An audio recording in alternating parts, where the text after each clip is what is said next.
اب ہم ذکر شروع کرتے ہیں آدم علیہ السلام کا۔ اللہ تعالیٰ فرماتے ہیں وَمَا خَلَقْتُ الْجِنَّ وَالْإِنسَ إِلَّا لِيَعْبُدُونَ، اور میں نے جنوں اور انسانوں کو اپنی عبادت کے لیے پیدا کیا ہے۔ اللہ تعالیٰ نے ہمارے باپ کو کیوں پیدا فرمایا، ہمیں کیوں پیدا فرمایا؟ تاکہ ہم اس کی عبادت کریں، اگرچہ وہ عبادت کا محتاج نہیں، وہ تو بے نیاز ہے، البتہ ہم اس کے محتاج ہیں۔ اس کے اسماء بہترین اور حسین ہیں، وہ عالی شان صفات کا مالک ہے۔ اس نے اپنے ناموں کے آثار ظاہر کرنے کے لیے مخلوق کو پیدا فرمایا، رحمت کے آثار، قدرت کے آثار، جبر اور طاقت کے آثار اور حکمت کے آثار ظاہر کرنے کے لیے مخلوقات کو پیدا فرمایا، ورنہ وہ کسی چیز کا محتاج نہیں۔ آدم علیہ السلام کی تخلیق سے پہلے ہی اس بارے میں اللہ تعالیٰ کا فرشتوں سے مکالمہ ہوا۔ اللہ تعالیٰ نے فرمایا وَإِذْ قَالَ رَبُّكَ لِلْمَلَائِكَةِ إِنِّي جَاعِلٌ فِي الْأَرْضِ خَلِيفَةً، اور جب تیرے رب نے فرشتوں سے کہا میں زمین میں ایک خلیفہ بنانے والا ہوں۔ خلیفہ سے مراد ہے نائب، اور یہ کہ اس کی نسل میں سے ہر ایک دوسرے کا خلیفہ ہوگا۔ جبکہ سیدنا ابو بکر صدیق رضی اللہ عنہ نبی اکرم صلی اللہ علیہ وسلم کے خلیفہ ہوئے، سو اللہ نے ایک خلیفہ بنانے کا ارادہ فرمایا جو زمین میں حکومت کرے اور اس کو آباد کرے۔ چنانچہ اللہ تعالیٰ نے فرمایا هو أنشأكم من الأرض واستعمركم فيها، اللہ تعالیٰ نے تمہیں زمین سے پیدا کیا اور اسی نے اس زمین میں تمہیں بسایا ہے۔ اللہ تعالیٰ کا ارادہ ہوا کہ زمین کو آباد کروائے، جبکہ جن اس قابل نہیں تھے، کیونکہ ان میں اس قدر عقل و دانش نہیں تھی کہ زمین کو پر رونق اور سرسبز و شاداب رکھ سکیں۔ علماء جنات کے بارے میں کہتے ہیں ان کا سب سے بڑا عقل مند جن انسانوں کے 10 سالہ بچے کے برابر عقل رکھتا ہے، اس لیے زمین کو آباد کرنے کی صلاحیت اللہ تعالیٰ نے انسان کو بخشی۔ اللہ نے انسان کو بہترین ڈھانچے اور حسین ترین شکل و صورت سے نوازا، پھر اپنی روح اس میں پھونکی۔ فرشتوں نے اس سے سوال کیا قالوا أتجعل فيها من يفسد فيها ويسفك الدماء ونحن نسبح بحمدك ونقدس لك قال إني أعلم ما لا تعلمون، ایسی مخلوق کو کیوں پیدا کرتا ہے جو زمین میں فساد کرے اور خون بہائے، اور ہم تیری تسبیح، حمد اور پاکیزگی بیان کرتے ہیں۔ اس کے جواب میں اللہ نے فرمایا جو میں جانتا ہوں تم نہیں جانتے۔ دراصل فرشتوں نے کسی طرح معلوم کر لیا تھا کہ آدم کی اولاد زمین میں فساد کرے گی، خون ریزی کرے گی، لیکن انہوں نے یہ بات اعتراض کے طور پر نہیں کہی تھی، کیونکہ ایسا اعتراض تو گناہ ہے، اور فرشتے پلک جھپکنے کے برابر اللہ کی معصیت اور نافرمانی نہیں کرتے، جیسا کہ ارشاد ہوتا ہے بل عباد مکرمون لا يسبقونه بالقول وهم بأمره يعملون، بلکہ وہ تو نہایت معزز عبادت گزار ہیں، کسی بات میں اللہ پر پیش دستی اور سبقت نہیں کرتے، اور اس کے حکم پر عمل کرتے ہیں۔ اسی طرح ارشاد ہوتا ہے لا يعصون الله ما أمرهم ويفعلون ما يؤمرون، اللہ کے حکم کی نافرمانی نہیں کرتے، بلکہ جو حکم دیا جائے بجا لاتے ہیں۔ اس لیے فرشتوں کا یہ پوچھنا وضاحت طلبی کے لیے تھا۔ وہ تو انسان کے پیدا کرنے کی وجہ پوچھ رہے تھے۔ وہ زمین میں جنات کے اعمال اور کرتوت کا مشاہدہ کر چکے تھے، یعنی اللہ تعالیٰ نے انہیں پیدا کر کے اختیار دیا تو وہ فتنہ و فساد اور فسق و فجور میں مبتلا ہو گئے، اور اب ایک اور مخلوق زمین میں بسائی جا رہی تھی، تو اس بات کا امکان تھا کہ یہ مخلوق بھی ان کے نقش قدم پر چلے۔ اس لیے فرشتوں نے تعجب اور حیرت کی بنا پر یہ سوال کیا تھا، اور پوچھنے کا مقصد یہ تھا کہ کیا یہ بھی جنوں کی طرح ہوں گے؟ اس طرح انہیں یہ خدشہ لاحق ہوا کہ شاید ان سے اللہ کی عبادت میں کوتاہی یا کمی واقع ہوئی ہے، جس کی وجہ سے اللہ کو نئی مخلوق پیدا کرنا پڑی۔ اس لیے ان کی بات میں یہ بھی تھا کہ ہم تیری حمد اور ثنا بیان کرتے ہیں۔ بہرحال ان کے سوال کے دو مقصد تھے۔ کیا یہ جنوں کی طرح فساد کرنے والی قوم ہے؟ کیا ہم سے تیری عبادت میں کوتاہی ہوئی ہے؟ اس پر اللہ تعالیٰ نے فرمایا، جو میں جانتا ہوں وہ تم نہیں جانتے۔ اس موقع پر فرشتوں کے ذہنوں میں ایک اور بات بھی آئی۔ وہ آپس میں کہنے لگے کہ اللہ تعالیٰ جو بھی مخلوق پیدا کرے گا وہ ہم سے زیادہ معزز اور عالم نہیں ہو سکتی۔ یعنی جب فرشتوں نے باقی مخلوقات کا جائزہ لیا، مثلا آسمان، زمین، پہاڑ، جن، چوپایوں وغیرہ کا، تو انہوں نے سوچا یہ ہم سے زیادہ مرتبے والی نہیں ہے، لہذا یہ مخلوق بھی پیدا ہو رہی ہے تو یہ ہم سے زیادہ مرتبہ نہیں رکھتی۔ یہ ہمارا خاص مقام ہے کہ اللہ کی تسبیح میں مصروف ہیں، کفر سے محفوظ ہیں، ہر حکم بجا لاتے ہیں، اللہ کے تمام احکامات پورے کرتے ہیں، آسمان اور زمین میں اس کا حکم نافذ کرتے ہیں، اور اللہ کے نزدیک ہم سب سے زیادہ شرف والے ہیں۔ لہٰذا اگر یہ نئی مخلوق انسان بھی پیدا ہو جائے تو کیا ہوا، ہم سے زیادہ معزز اور علم والی تو نہیں ہوگی۔ بہرحال جب اللہ تعالیٰ نے آدم کو پیدا کیا تو زمین کی مٹی لانے کا حکم فرمایا، چنانچہ اللہ تعالیٰ کے پاس مٹی لائی گئی۔ امام ترمذی، ابن حبان اور امام احمد رحمت اللہ علیہم نے ایک حدیث بیان کی ہے جس کے الفاظ کچھ یوں ہیں: ان اللہ تعالی خلق آدم من قبضة قبضها من جميع الارض فجاء بنو آدم على قدر الارض فجاء منهم الأحمر والأبيض والأسود وبين ذلك والسهل والحزن والخبيث والطيب۔ اللہ تعالیٰ نے آدم علیہ السلام کو مٹی کی ایک مٹھی سے پیدا فرمایا۔ اس مٹی کو اللہ تعالیٰ نے پوری زمین سے اٹھوایا تھا۔ یہی وجہ ہے کہ آدم کی اولاد زمین کے لحاظ سے ہی ظہور پذیر ہوئی۔ بعض سرخ رنگ کے ہیں تو بعض سیاہ اور بعض سفید، اور کچھ اس کے درمیان میں ہیں۔ بعض نیک ہیں، بعض خبیث، اور کچھ پاکیزہ قسم کے ہیں۔ انسان کی تخلیق مٹی سے شروع ہوئی، اس مٹی کو پانی سے تر کیا گیا تو یہ تین بن گئی۔ اسی وجہ سے قرآن مجید کی بعض آیات میں تراب کا لفظ آیا ہے۔ تراب خشک مٹی کو کہتے ہیں، اور بعض آیات میں تین کا لفظ آیا ہے۔ تین تر اور بھیگی مٹی کو کہتے ہیں۔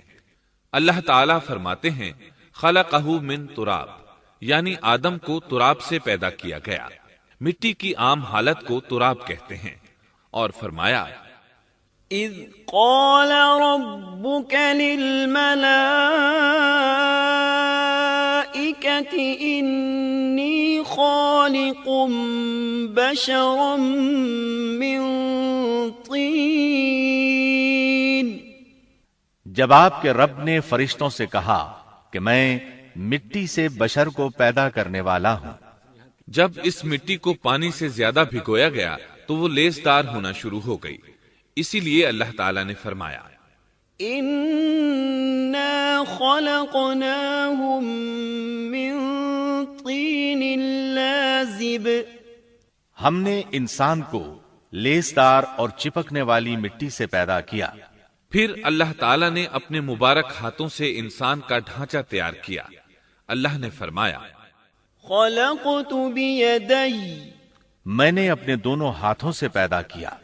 اللہ تعالیٰ نے انسان کی خلقت فرشتوں کے سپرد نہ کی، بلکہ بذات خود اسے تخلیق کے مراحل سے گزارا اور اپنے ہاتھوں سے اس کی تصویر کشی کی۔ اللہ نے انسان کو پہلے ایک مورتی کی صورت میں ڈھالا، اس کے بعد ایک مقررہ مدت تک چھوڑے رکھا، یہاں تک کہ گیلی مٹی خشک ہو گئی اور اس کا رنگ سیاہ ہو گیا، بدبو آنے لگی، پھر وہ کھنکھناتی مٹی میں بدل گئی، اور آخر کار آگ پر پکی ہوئی مٹی یعنی فخار ٹھیکری کی صورت اختیار کر گئی، جس سے مٹکے وغیرہ تیار کیے جاتے ہیں۔ سیاہ مٹی کو ہما ان کہتے ہیں اور بدبودار کو مسنون کہتے ہیں، اور کھنکھنا کر بولنے والی مٹی کو سلسال کہتے ہیں، اور ٹھیکری کی طرح کی مٹی کو الفخار کہتے ہیں۔ مختلف آیات میں یہ الفاظ وارد ہوئے ہیں۔ وَلَقَدْ خَلَقْنَاكُمْ ثُمَّ صَوَّرْنَاكُمْ، ہم نے تمہیں پیدا کیا اور پھر ہم ہی نے تمہاری صورت بنائی، اور فرمایا وَلَقَدْ خَلَقْنَا الْإِنسَانَ مِنْ صَلْصَالٍ مِنْ حَمَإٍ مَسْنُونٍ، اور یقیناً ہم نے انسان کو کھنکھناتی خشک مٹی سے پیدا کیا جو کہ بدبودار اور سیاہ گارے سے خشک ہوئی تھی، اور فرمایا خَلَقَ الْإِنسَانَ مِنْ صَلْصَالٍ كَالْفَخَّارِ، اللہ نے انسان کو کھنکھناتی مٹی سے پیدا کیا جو کہ ٹھیکری کی طرح تھی۔ ان تمام آیات کریمہ میں کوئی تناقض، تعارض اور اختلاف نہیں، اس لیے کہ ان مختلف آیات میں انسان کو اس کی تخلیق کے مختلف مراحل کی یاد دہانی کرائی گئی ہے۔ خلاصہ کلام یہ ہوا کہ تخلیق کے عمل کا پہلا مرحلہ تراب تھا، یعنی عام حالت والی خشک مٹی، پھر تین یعنی بھگوئی ہوئی مٹی، پھر لیسدار مٹی یعنی سلسال، پھر ٹھیکری کی طرح کی مٹی یعنی فخار، اور یہ کام جمعے کی آخری گھڑی میں کیا گیا، اور یہ دن اللہ کے لحاظ سے شمار ہونے والے دنوں میں سے ہمارے دنوں کی طرح نہ تھا، ہمارے اور اللہ کے دن مختلف ہیں۔ تخلیق آدم دراصل اللہ کا کرشمہ ہے، انسانوں کو ایک صورت عطا کی گئی۔ اس مرحلے کا تذکرہ بخاری اور مسند احمد کی ایک روایت میں ہے۔ خلق اللہ آدم وطوله 60 ذراعا فكل من يدخل الجنة على صورة آدم فلم يزل الخلق ينقص حتى الآن۔ اللہ نے آدم کو پیدا کیا اور ان کا قد 60 ہاتھ یا 60 میٹر لمبا تھا۔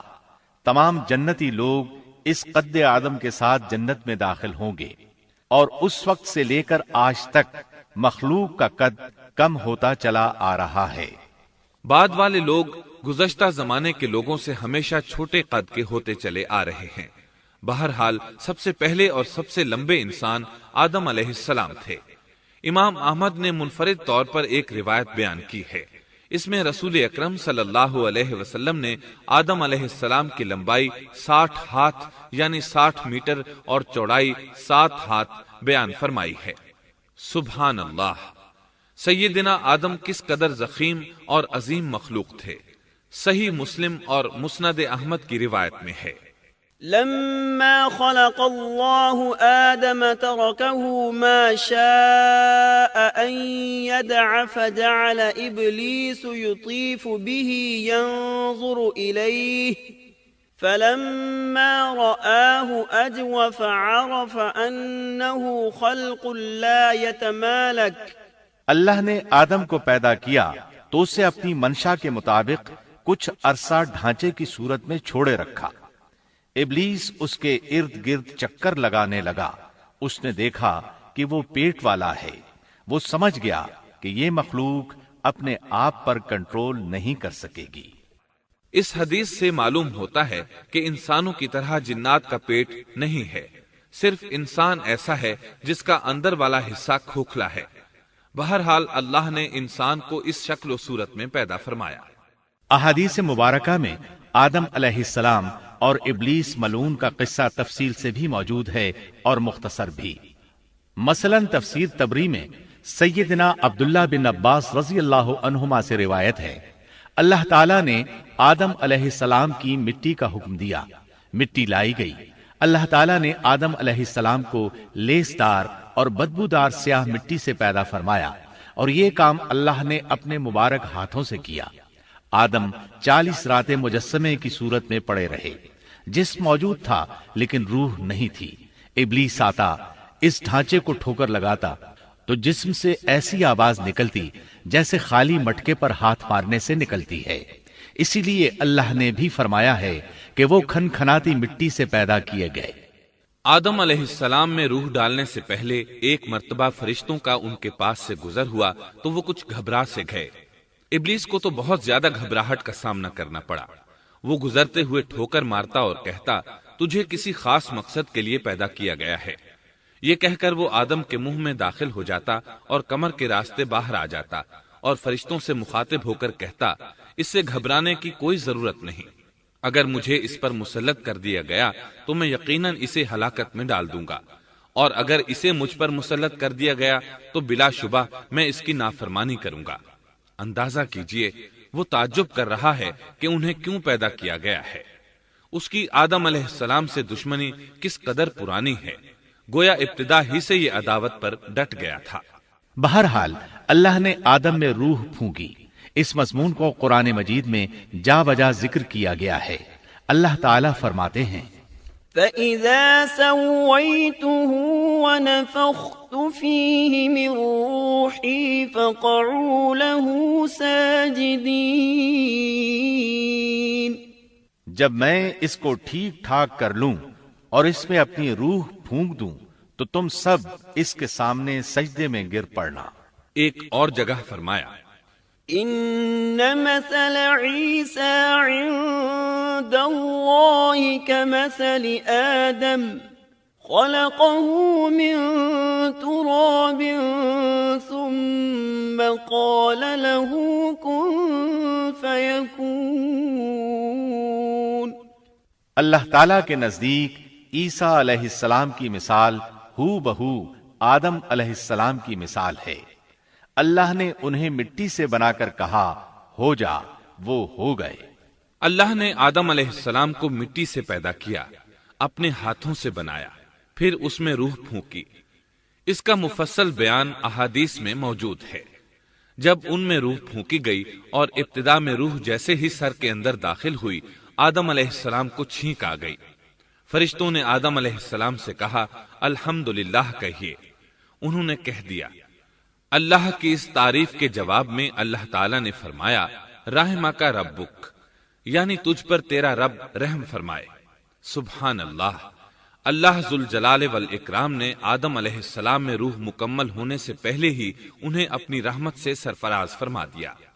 بہرحال جب روح ان کی آنکھوں میں داخل ہوئی اور انہوں نے جنت کے پھلوں کو دیکھا تو ان میں غور و فکر کرنے لگے۔ جب روح پیٹ میں داخل ہوئی تو کھانے کی طلب محسوس ہوئی۔ ابھی روح ٹانگوں تک پہنچی نہیں اور کھانے کی خواہش پہلے ہی محسوس ہونے لگی۔ اس جلد بازی اور عجلت کی وجہ سے اللہ تعالیٰ نے فرمایا، خلق الانسان من عجل۔ انسان جلد باز مخلوق ہے۔ جب آدم علیہ السلام کو پیدا کر دیا گیا تو اللہ تعالیٰ نے ان کی پشت پر ہاتھ پھیرا۔ ہاتھ پھیرتے ہی ان کی پشت سے قیامت تک پیدا ہونے والے انسان باہر نکل آئے۔ آدم کی تمام اولاد ان کے سامنے ظاہر ہو گئی، اور یہ بات نہایت وضاحت اور صراحت کے ساتھ قرآن مجید اور احادیث مبارکہ میں موجود ہے۔ مسلم بن یسار رحمت اللہ علیہ بیان کرتے ہیں کہ سیدنا عمر بن خطاب رضی اللہ عنہ سے کسی نے اس آیت کریمہ کے بارے میں پوچھا، وَإِذْ أَخَذَ رَبُّكَ مِن بَنِي آدَمَ مِن ظُهُورِهِمْ ذُرِّيَّتَهُمْ وَأَشْهَدَهُمْ عَلَىٰ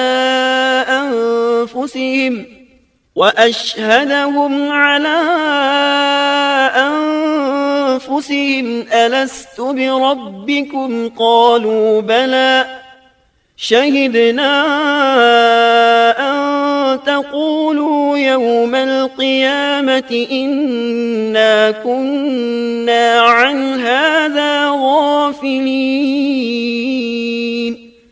اور جب آپ کے رب نے اولاد آدم کی پشت سے ان کی اولاد کو نکالا اور ان سے انہی کے بارے میں اقرار لیا کہ کیا میں تمہارا رب نہیں، سب نے جواب دیا ہاں کیوں نہیں، ہم سب گواہ بنتے ہیں، تاکہ تم لوگ قیامت کے روز یوں نہ کہو ہم تو اس سے محض بے خبر تھے۔ او تقولوا انما اشرك آباؤنا من قبل وكنا ذرية من بعدهم افتهلكنا بما فعل المبطلون۔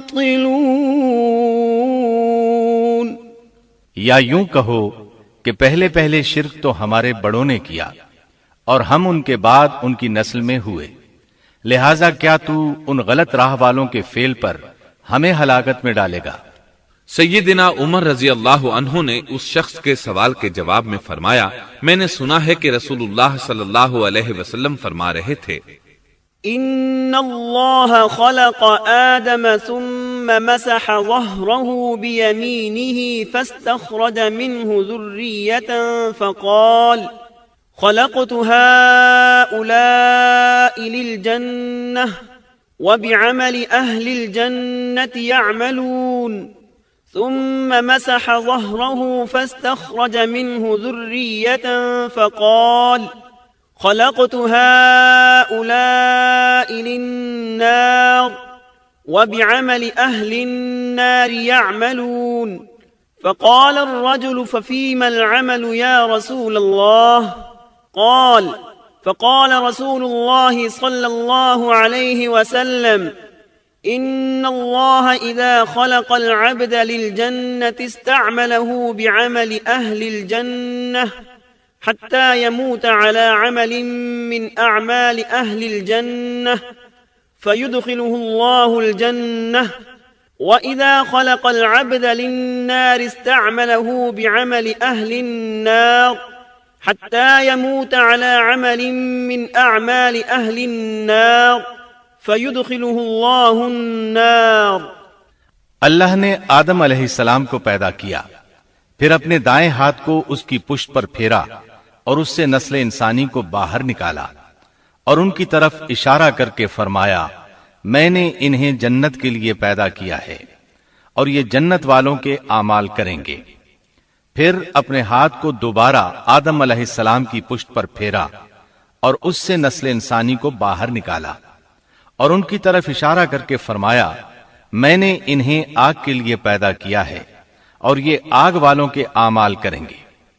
اس پر ایک شخص نے نبی اکرم صلی اللہ علیہ وسلم سے سوال کیا، اے اللہ کے رسول صلی اللہ علیہ وسلم، تو پھر ہمارے اعمال کس حساب میں شمار ہوں گے؟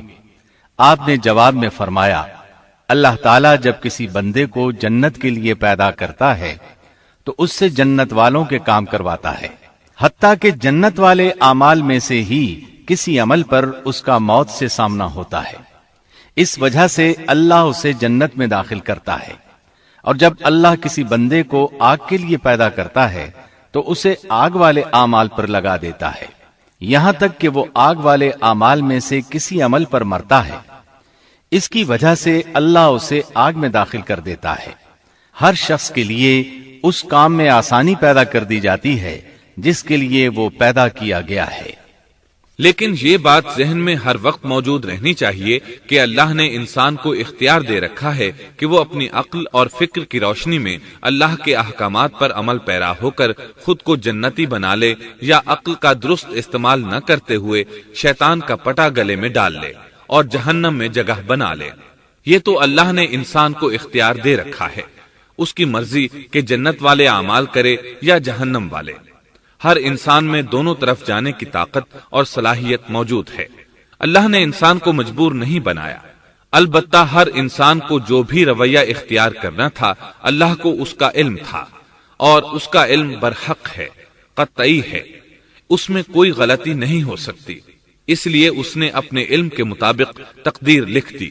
اب ہم جو کچھ کرتے ہیں تقدیر سے مجبور ہو کر نہیں کرتے بلکہ اپنے اختیار سے کرتے ہیں، اور چونکہ تقدیر بھی اللہ کے حکم سے لکھی گئی اس لیے اس میں بھی کوئی خطا واقع نہیں ہوتی، لہذا تقدیر کا یہ مطلب نہیں کہ انسان تقدیر کی بنا پر ہدایت ماننے یا نہ ماننے پر مجبور ہے، ایسی بات قطعاً نہیں۔ اور درست بات یہ ہے کہ تقدیر کا مسئلہ بہت زیادہ پیچیدہ ہے اور مشکل ترین مسائل میں سے ہے، یہاں اس کی تفصیل کا موقع نہیں۔ جب اللہ نے آدم علیہ السلام کو پیدا کر لیا اور اس میں اپنی روح پھونک دی تو فرشتوں کو حکم دیا کہ آدم کو سجدہ کریں۔ ابلیس ایک بہت نیک اور بزرگ جن تھا، اس نے کبھی اللہ کی نافرمانی نہیں کی تھی، اسی بنا پر وہ بلند مرتبہ پا کر فرشتوں میں شامل ہو چکا تھا، لیکن فرشتوں کی جنس سے قطعاً نہیں تھا۔ اللہ نے اسے اطاعت اور فرما برداری کا صلہ دیا تھا، اس کی عزت اور اکرام کرتے ہوئے آسمان میں بسایا تھا، لمحہ بھر کے لیے بھی اس نے اللہ کی نافرمانی نہیں کی تھی، اور پھر اللہ نے آدم کو سجدہ کرنے کا حکم دیا، اور اس حکم کے مخاطب فرشتے اور ابلیس تھے۔ صرف فرشتوں کے لیے یہ حکم نہیں تھا بلکہ ابلیس بھی اس حکم میں شامل تھا، کیونکہ اللہ تعالیٰ فرماتے ہیں وَلَقَدْ خَلَقْنَاكُمْ ثُمَّ صَوَّرْنَاكُمْ ثُمَّ قُلْنَا لِلْمَلَائِكَةِ اسْجُدُوا لِآدَمَ فَسَجَدُوا إِلَّا إِبْلِيسَ لَمْ يَكُنْ مِنَ السَّاجِدِينَ قَالَ مَا مَنَعَكَ أَلَّا تَسْجُدَ إِذْ أَمَرْتُكَ اور یقیناً ہم نے تمہیں پیدا کیا، پھر ہم ہی نے تمہاری صورت بنائی، پھر ہم نے فرشتوں سے کہا کہ آدم کو سجدہ کرو، تو سوائے ابلیس کے سبھی نے سجدہ کیا، وہ سجدہ کرنے والوں میں شامل نہ ہوا۔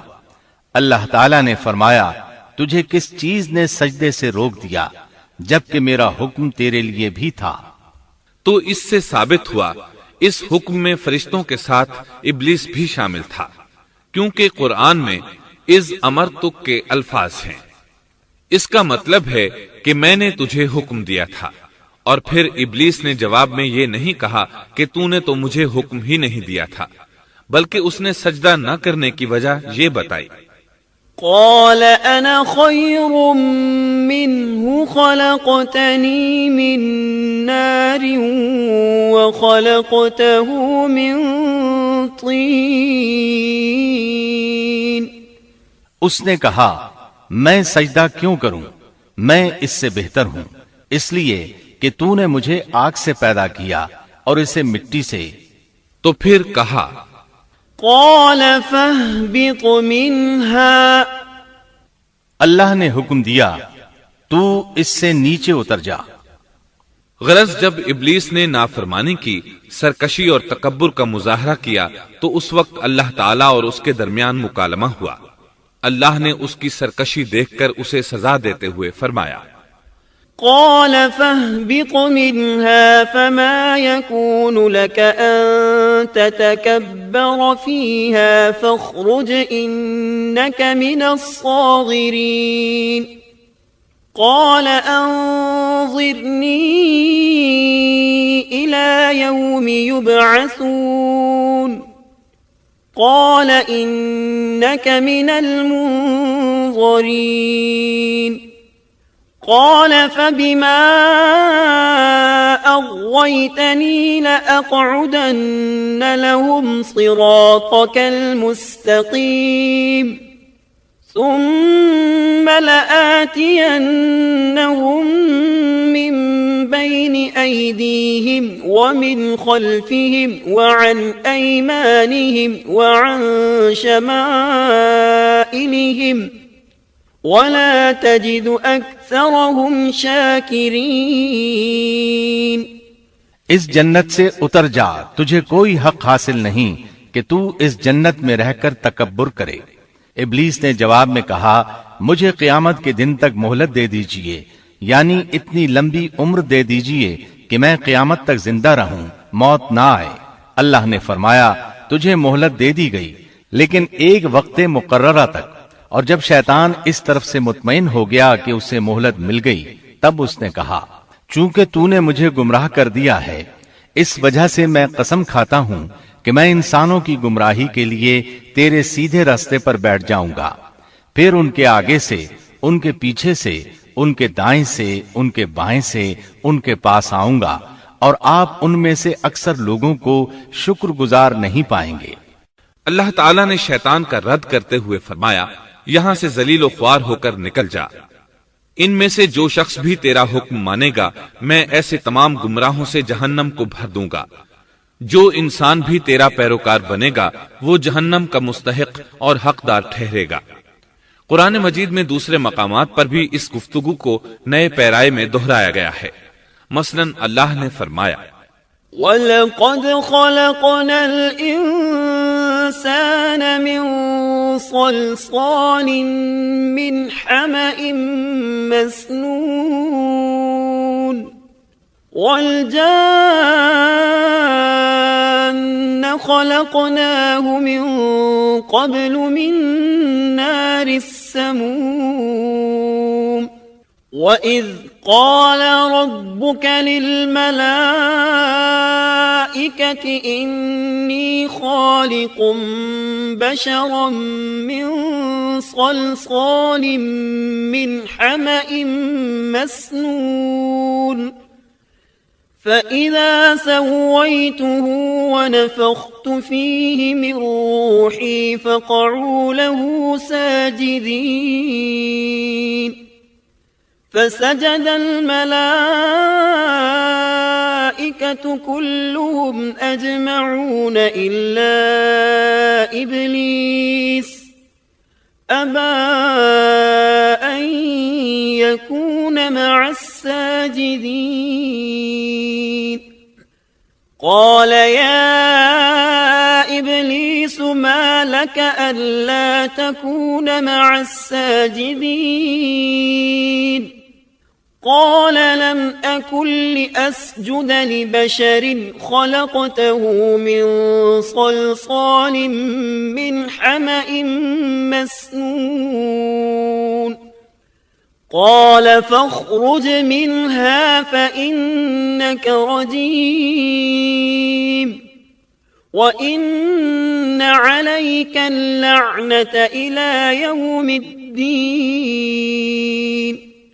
یقیناً ہم نے انسان کو کھنکھناتی مٹی سے پیدا فرمایا ہے جو کہ سڑے ہوئے گارے کی تھی، اور اس سے پہلے ہم نے جنات کو لو والی آگ سے پیدا کیا، اور جب تیرے پروردگار نے فرشتوں سے فرمایا میں انسان کو سیاہ بدبودار کھنکھناتی مٹی سے پیدا کرنے والا ہوں، جب میں اسے پورا بنا چکوں اور اس میں اپنی روح پھونک دوں تو تم سب اس کے لیے سجدے میں گر پڑنا۔ چنانچہ تمام فرشتوں نے سجدہ کیا سوائے ابلیس کے، اس نے سجدہ کرنے والوں میں شمولیت اختیار کرنے سے صاف انکار کر دیا۔ اللہ تعالیٰ نے فرمایا اے ابلیس تجھے کیا ہوا کہ تو سجدہ کرنے والوں میں شامل نہ ہوا؟ وہ بولا میں ایسے انسان کو سجدہ نہیں کر سکتا جسے تو نے سیاہ بدبودار کھنکھناتی مٹی سے پیدا کیا ہے۔ اللہ تعالیٰ نے فرمایا اب تو بہشت سے نکل جا کیونکہ تو مردود ہے اور تجھ پر قیامت کے دن تک میری پھٹکار ہے۔ قال رب فأنظرني إلى يوم يبعثون قال فإنك من المنظرين إلى يوم الوقت المعلوم قال رب بما أغويتني لأزينن لهم في الأرض ولأغوينهم أجمعين إلا عبادك منهم المخلصين قال هذا صراط علي مستقيم إن عبادي ليس لك عليهم سلطان إلا من اتبعك من الغاوين وَإِنَّ جَهَنَّمَ لَمَوْعِدُهُمْ أَجْمَعِينَ کہنے لگا اے میرے رب مجھے اس دن تک مہلت دے دے جس دن کے لوگ دوبارہ زندہ کیے جائیں گے۔ اللہ نے فرمایا اچھا اس مقررہ وقت کے دن تک تجھے مہلت دی گئی. کہنے لگا اے میرے رب، چونکہ تو نے مجھے گمراہ کیا ہے، مجھے بھی قسم ہے کہ میں انسانوں کے لیے زمین میں گناہوں کو خوشنما بناؤں گا اور ان سب کو بہکا دوں گا، سوائے ان کے جو تیرے منتخب اور مخلص بندے ہوں گے، وہ میرے بہکاوے میں نہیں آئیں گے. اللہ نے فرمایا ہاں یہی مجھ تک پہنچنے کی سیدھی راہ ہے کہ مخلص بن جاؤ، میرے بندوں پر تجھے کوئی غلبہ نہیں ہوگا. البتہ جو گمراہ لوگ تیری پیروی کریں گے یقیناً ان کے وعدے کی جگہ جہنم ہے. ایک اور مقام پر اللہ تعالی فرماتے ہیں وَإِذْ قُلْنَا لِلْمَلَائِكَةِ اسْجُدُوا لِآدَمَ فَسَجَدُوا إِلَّا إِبْلِيسَ قَالَ أَأَسْجُدُ لِمَنْ خَلَقْتَ طِينًا قال أرأيتك هذا الذي كرمت علي لئن أخرتني إلى يوم القيامة لأحتنكن ذريته إلا قليلا قال اذهب فمن تبعك منهم فإن جهنم جزاؤكم جزاء موفورا. جب ہم نے فرشتوں کو حکم دیا کہ آدم کو سجدہ کرو تو ابلیس کے سوا سب نے سجدہ کیا. اس نے کہا کیا میں اسے سجدہ کروں جسے تو نے مٹی سے پیدا کیا ہے؟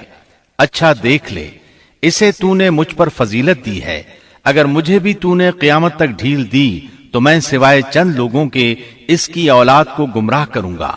اس پر اللہ نے فرمایا جا، ان میں سے جو بھی تیرا فرمانبردار ہو جائے گا تو تم سب کی سزا جہنم ہے جو پورا پورا بدلہ ہے. واستفزز من استطعت منهم بصوتك وأجلب عليهم بخيلك ورجلك وشاركهم في الأموال والأولاد وعدهم وما يعدهم الشيطان إلا غرورا إن عبادي ليس لك عليهم سلطان وكفى بربك وكيلا. ان میں سے تو جسے بھی اپنی آواز کے ساتھ بہکا سکتا ہے بہکا لے، اور ان پر اپنے سوار اور پیادے چڑھا لا، یعنی اپنے گھڑ سوار لشکر اور پیدل لشکر کو چڑھا کر لے آ، اور اپنا ہر داؤ، ہر ترکیب اور ہر اسلحہ استعمال کر لے، اور ان کے مالوں اور اولاد میں بھی شرکت کر لے، اور تو انہیں دل بہلانے والے وعدے دے لے، یعنی ان کے برے اعمال بنا سنوار کر انہیں دکھا اور غلط خواہشات دلا، جنت، دوزخ اور دوبارہ زندہ نہ ہونے کے وعدے دے، اور ان سے شیطان کے جتنے بھی وعدے ہوتے ہیں سب کے سب سراسر فریب ہیں. یقیناً میرے سچے بندوں پر تیرا کوئی قابو اور غلبہ نہیں ہوگا، تیرا رب کارسازی کرنے والا کافی ہے. اسی طرح بہت سی آیات میں پہلی معصیت الہی کا ذکر کیا گیا ہے. سب سے پہلا نافرمان ابلیس ملعون تھا. وہ خبیث اللہ کے سامنے تکبر اور انات سے بھرپور جواب دیتا رہا. اسی وجہ سے اللہ نے اسے کافر کا لقب دیا. کافر اسے کہتے ہیں جو نعمت کا انکار کرے. اللہ نے اس پر اتنا فضل و کرم اور انعام و احسان کیا کہ بلند ترین مرتبے تک پہنچا دیا، لیکن اس نے اللہ کی اس نعمت کی قدر نہ کی، پرواہ نہ کی اور کفر کا راستہ اختیار کیا. اللہ تعالیٰ فرماتے ہیں اذ قال ربك للملائكة انی خالق بشرا من طین فإذا سويته ونفخت فيه من روحي فقعوا له ساجدين فسجد الملائكة كلهم أجمعون إلا إبليس استكبر وكان من الكافرين. جبکہ آپ کے رب نے فرشتوں سے فرمایا کہ میں مٹی سے ایک انسان کو پیدا کرنے والا ہوں، سو جب میں اسے ٹھیک ٹھاک کر لوں اور اس میں اپنی روح پھونک دوں تو تم سب اس کے سامنے سجدے میں گر پڑنا۔ چنانچہ تمام فرشتوں نے سجدہ کیا مگر ابلیس نے نہ کیا اور اس نے تکبر کیا، وہ کافروں میں سے تھا۔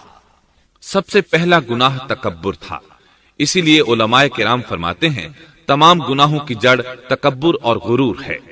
نبی اکرم صلی اللہ علیہ وسلم نے اپنی امت کو تکبر نہ کرنے کا سختی سے حکم فرمایا، اس کی برائی، وبال اور ہلاکت سے آگاہ فرمایا۔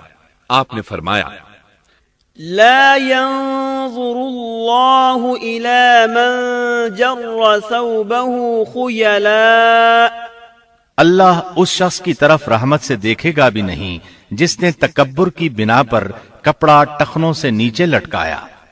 اس کے علاوہ نبی صلی اللہ علیہ وسلم نے تو مطلقاً فرما دیا لا يدخل الجنة من كان في قلبه مثقال ذرة من كبر، وہ شخص جنت میں داخل ہونے کے قابل نہیں جس کے دل میں ذرہ برابر بھی تکبر ہے۔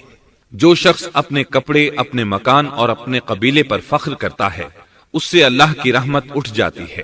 اسی لیے نبی صلی اللہ علیہ وسلم نے جب اپنے صحابہ کرام کو دیکھا کہ مہاجر صحابی انصار صحابہ کے خلاف اور انصاری صحابی مہاجرین صحابہ کے خلاف آواز لگا رہے ہیں تو آپ نے فرمایا دعوها فإنها منتنہ، اس جاہلیت والی پکار کو چھوڑو، یہ بہت بدبودار ہے۔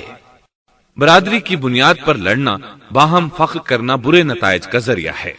گناہوں کی بنیاد بھی تکبر ہے، اس لیے ہر مومن کو چاہیے کہ اپنے نوکر، خادم، ملازم یا کسی بھی مسکین پر کبھی بھی فخر و غرور کا اظہار نہ کرے، کیونکہ یہی اللہ کی سب سے پہلی نافرمانی وجود میں آئی تھی۔ تکبر کا یہ ذکر ضمناً آ گیا۔ ہم پھر اپنے موضوع کی طرف لوٹتے ہیں۔ اللہ نے آدم علیہ السلام کو پیدا کیا اور انہیں عالم بنا کر ہی تخلیق کیا، یعنی جب وہ پیدا ہوئے تو جاہل نہیں تھے۔ اللہ نے آدم علیہ السلام کو فرشتوں سے بھی بڑا عالم بنا کر پیدا فرمایا۔ بے شمار احادیث میں آدم علیہ السلام کی ابتدا اور ان کے علم کا ذکر موجود ہے۔ جب اللہ نے آدم میں مکمل روح ڈال دی اور وہ اپنے پاؤں پر کھڑے ہو گئے تو اللہ نے انہیں حکم دیا، جاؤ فرشتوں کی جماعت کو السلام علیکم کہو۔ آدم اور فرشتوں کی زبان عربی تھی، یہی زبان اہل جنت کی ہے۔ آدم گئے، جا کر سلام کہا، انہوں نے جواب میں کہا وعلیکم السلام ورحمت اللہ، یعنی تجھ پر اللہ کی سلامتی اور رحمت ہو۔ اللہ نے فرمایا یہ تیرا اور تیری اولاد کا آپس میں ایک دوسرے کو تحفہ اور ہدیہ ہے۔ اللہ نے آدم علیہ السلام کو ابتدا ہی میں تمام نام سکھا دیے۔ مفسرین نے ان ناموں کے بارے میں بہت بحثیں ذکر کی ہیں۔ مضبوط موقف سیدنا عبداللہ بن عباس رضی اللہ عنہما کا ہے کہ اللہ نے آدم علیہ السلام کو ہر چیز کا نام سکھا دیا تھا، مثلاً یہ پہاڑ ہے، یہ سمندر ہے، یہ پرندہ ہے، یہ درخت ہے وغیرہ۔ وہ آسمان اور زمین کی ہر چیز کا نام جانتے تھے۔ یہ علم کیسا تھا، انسان نے کس طرح ہر چیز کا نام پہچان لیا۔ یقیناً اللہ انسان میں یہ طاقت پیدا کر سکتا ہے کہ وہ ہر علم کا احاطہ کر سکے۔ اللہ نے آدم علیہ السلام کو ہر چیز کا نام اور اس کی صنعت اور کام بھی معلوم کرا دیا۔ آگ، لوہے، لکڑی، غرض ہر چیز کا نام اور استعمال ذہن میں ڈال دیا۔ وہ کس قدر عظیم علم سے بہرور ہوئے، سبحان اللہ۔ بہرحال اللہ نے آدم علیہ السلام کو صرف شکل و صورت اور تخلیق ہی میں بلند مرتبہ عطا نہیں کیا تھا، بلکہ عقل و علم کے لحاظ سے بھی بلند درجے اور مقام پر فائز کیا تھا، جیسا کہ اللہ تعالیٰ فرماتے ہیں وَعَلَّمَ آدَمَ الْأَسْمَاءَ كُلَّهَا ثُمَّ عَرَضَهُمْ عَلَى الْمَلَائِكَةِ۔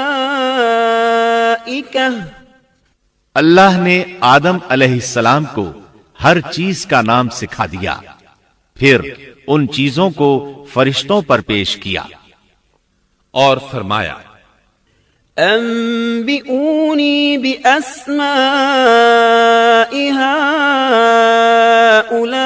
هؤلاء إن كنتم صادقین۔ مجھے ان چیزوں کے نام بتاؤ اگر تم سچے ہو۔ مطلب یہ کہ تم اپنے دعوے میں کہاں تک سچے ہو؟ جب آدم کی تخلیق ہوئی تو تم نے کہا تھا اللہ جو چاہے پیدا کر لے، قسم ہے وہ ہم سے زیادہ معزز اور عالم نہیں ہوگا۔ اس دعوے میں اگر تم سچے ہو تو ذرا ان اشیاء کے نام تو بتاؤ۔ اللہ تعالیٰ نے آدم علیہ السلام کا زیادہ معزز ہونا، مکرم ہونا اور علم و معرفت والا ہونا واضح کرنے کے لیے فرشتوں کو حکم دیا کہ آدم علیہ السلام کو سجدہ کریں۔ یہ سجدہ تعظیمی تھا، عبادت والا سجدہ نہیں تھا۔ سجدہ تعظیمی پہلے وقتوں میں جائز تھا، لیکن اب حرام ہے۔ اسی لیے تو یعقوب علیہ السلام، ان کی بیوی اور 11 بیٹوں نے یوسف علیہ السلام کو سجدہ کیا تھا۔ بہرحال فرشتوں نے آدم علیہ السلام کو سجدہ کیا۔ اس سے معلوم ہو جاتا ہے کہ کون زیادہ عزت اور عظمت والا ہے۔ یقیناً آدم علیہ السلام زیادہ شرف اور منزلت کے حقدار ٹھہرے۔ جب اللہ تعالیٰ نے ان کی عزت، تکریم اور تعظیم ثابت فرما دی، تب علم و معرفت میں ان کی برتری ثابت کرنے کے لیے فرمایا اگر تم اپنے قول میں سچے ہو تو ان چیزوں کے نام بتاؤ۔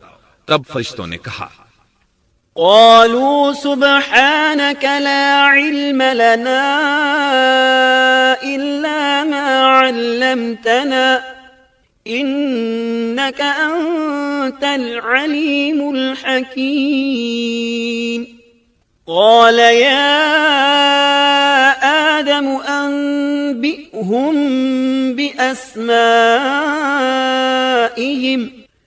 فلما أنبأهم بأسمائهم قال ألم أقل لكم إني أعلم غيب السماوات والأرض وأعلم ما تبدون وما كنتم تكتمون۔ فرشتے کہنے لگے اے اللہ تو پاک ہے، ہمیں تو صرف اتنا ہی علم ہے جتنا تو نے ہمیں سکھا رکھا ہے، مکمل حکمت و علم والا تو ہی ہے۔ اللہ تعالیٰ نے آدم علیہ السلام سے فرمایا اے آدم تم ان فرشتوں کو ان چیزوں کے نام بتاؤ۔ آدم ہر چیز کا نام بتانے لگے، کسی جگہ بھی انہوں نے غلطی نہیں کی۔ جب انہوں نے فرشتوں کو تمام چیزوں کے نام بتا دیے تو اللہ تعالیٰ نے فرشتوں کو مخاطب کر کے کہا کیا میں نے تمہیں پہلے ہی نہیں کہہ دیا تھا کہ زمین اور آسمان کا غیب میں ہی جانتا ہوں، اور میرے علم میں ہے جو تم ظاہر کر رہے ہو اور جو چھپا رہے ہو۔ یہاں ذہن میں سوال ابھرتا ہے کہ فرشتے کیا چھپا رہے تھے؟ وہ راز والی بات یہی تھی کہ اللہ ہم سے زیادہ معزز اور عالم مخلوق پیدا نہیں کرے گا۔ واضح رہے ہم آپ کو صرف واقعات ہی نہیں سنا رہے، صرف سیرت اور تاریخ ہی بیان نہیں کر رہے، بلکہ قرآن بھی پڑھ پڑھ کر سنا رہے ہیں۔ اور قرآن کو اس وقت تک سمجھنا محال ہے جب تک کہ ان واقعات کی تفصیل موجود نہ ہو۔ خیر، اس کے بعد اللہ تعالیٰ نے اما حوا کو پیدا فرمایا۔ انہیں آدم علیہ السلام کے فوراً بعد پیدا نہیں فرمایا، بلکہ آدم علیہ السلام نے کافی عرصہ جنت میں تنہا بسر کیا، اور حدیث میں ہے کہ وہ وحشت محسوس کرتے تھے، تنہائی کو شدت سے محسوس کرنے لگے تھے۔ آخر کار ایک روز جب وہ سو رہے تھے تو اللہ تعالیٰ نے ان کی بائیں پسلی سے اما حوا علیہ السلام کو پیدا فرمایا اور آدم علیہ السلام کا ہم سفر بنا دیا۔ اللہ فرماتے ہیں یا ایھا الناس اتقوا ربکم الذی خلقکم من نفس واحدة وخلق منها زوجها۔ اے لوگو اپنے اس پروردگار سے ڈر جاؤ جس نے تم سب کو ایک ہی جان سے پیدا کر ڈالا، اور اس جان یعنی آدم علیہ السلام سے ان کی بیوی کو پیدا کیا۔ آدم علیہ السلام کے وجود ہی سے حوا کا وجود بنایا گیا، وہ کوئی الگ مخلوق نہیں تھی۔ جب آدم علیہ السلام بیدار ہوئے تو انہوں نے اپنے قریب ایک عورت کو بیٹھے دیکھا۔ پوچھنے لگے تم کون ہو؟ حوا علیہ السلام نے کہا عورت۔ آدم علیہ السلام نے پھر پوچھا تجھے کس لیے پیدا کیا گیا ہے؟ وہ بولی آپ کے لیے، تاکہ آپ مجھ سے سکون اور انس حاصل کریں۔ جب فرشتوں نے آدم علیہ السلام کو ایک عورت سے باتیں کرتے دیکھا تو کہنے لگے اب ایک اور نئی مخلوق پیدا کی گئی ہے۔ آدم علیہ السلام نے ان مخلوقات کا نام تو بتا دیا تھا جو مشہور و معروف تھیں، ان کا نام پوچھنا چاہیے۔ انہوں نے آدم علیہ السلام سے سوال کیا، انہوں نے فوراً جواب دیا حوا، اس لیے کہ اللہ نے تو آپ کو ہر چیز کا نام سکھا دیا تھا۔ فرشتوں نے کہا ان کا نام حوا کیوں رکھا گیا ہے؟ آدم علیہ السلام نے جواب دیا اس لیے کہ اسے ایک زندہ چیز سے پیدا کیا گیا ہے، حیات کی نسبت سے حوا نام رکھا گیا۔ مسلم شریف میں ہے، سیدنا ابو ہریرہ رضی اللہ عنہ روایت کرتے ہیں کہ رسول اللہ صلی اللہ علیہ وسلم نے فرمایا، من كان يؤمن بالله واليوم الآخر فإذا شهد أمرا فليتكلم بخير أو ليسكت واستوصوا بالنساء خيرا فإن المرأة خلقت من ضلع وإن أعوج شيء في الضلع أعلاه إن ذهبت تقيمه كسرته وإن تركته لم يزل أعوج استوصوا بالنساء خيرا۔ جو شخص اللہ اور آخرت کے دن پر ایمان رکھتا ہے، جب وہ کسی معاملے کے لیے حاضر ہو تو بھلائی والی بات کرے یا خاموش رہے، اور عورتوں کے بارے میں بھلائی کی وصیت حاصل کر لو، یعنی ان کے ساتھ اچھا سلوک کرو، کیونکہ عورت پسلی سے پیدا کی گئی ہے اور پسلی میں زیادہ ٹیڑھا حصہ اوپر والا حصہ ہوتا ہے۔ اگر تم اس کو سیدھا کرنا چاہو گے تو توڑ ڈالو گے، اور اگر اس کو چھوڑ دو گے تو وہ اسی طرح ہمیشہ ٹیڑھی رہے گی۔ عورتوں کے بارے میں بھلائی کی وصیت حاصل کر لو۔ مطلب یہ کہ اسی حالت میں گزر بسر کرو، عورتوں کے بارے میں بھلائی کی وصیت حاصل کر لو۔ اس حدیث کا مطلب یہ ہے کہ عورتوں پر جبر کر کے زبردستی ان کی طبیعت کو بدلا نہیں جا سکتا، اور عورت ذات کو نہایت نرمی اور پیار سے رکھو۔ ان کی طبیعتوں میں ٹیڑھا پن ہے، وہ کبھی جذبات سے مغلوب ہو جاتی ہے اور عقل کھو بیٹھتی ہے۔ اگر کوئی اسے سیدھا کرنا چاہے تو اس سے لا تعلقی، دوری اور طلاق کی نوبت آ جائے گی۔ اگر اسے چھوڑ دو گے تو ٹیڑھا پن برقرار رہے گا۔ مرد کو بہت حوصلے سے اس صورتحال کو سنبھالنا چاہیے۔ احادیث میں سیدنا ابراہیم علیہ السلام کی زوجہ سیدہ سارہ علیہ السلام کا قصہ موجود ہے۔ وہ حوا علیہ السلام کے بعد کائنات کی سب سے زیادہ خوبصورت عورت تھی۔ احادیث سے یہ اشارہ ملتا ہے کہ حوا علیہ السلام ابتدائے انسانیت سے لے کر قیامت تک پیدا ہونے والی تمام عورتوں میں خوبصورت تھیں۔ اب ابلیس لگا اپنے وسوسے شروع کرنے۔ آدم اور حوا علیہ السلام دونوں اللہ کے حکم سے جنت میں تھے کہ شیطان نے انہیں پھسلانے کی کوشش شروع کر دی۔ اللہ تعالیٰ فرماتے ہیں، وَقُلْنَا يَا آدَمُ اسْكُنْ أَنْتَ وَزَوْجُكَ الْجَنَّةَ وَكُلَا مِنْهَا رَغَدًا حَيْثُ شِئْتُمَا۔ اور ہم نے کہہ دیا اے آدم، تم اور تمہاری بیوی جنت میں رہو اور جہاں سے چاہو با فراغت کھاؤ۔ جنت بھی کیسی؟ اللہ فرماتے ہیں، وَجَنَّةٍ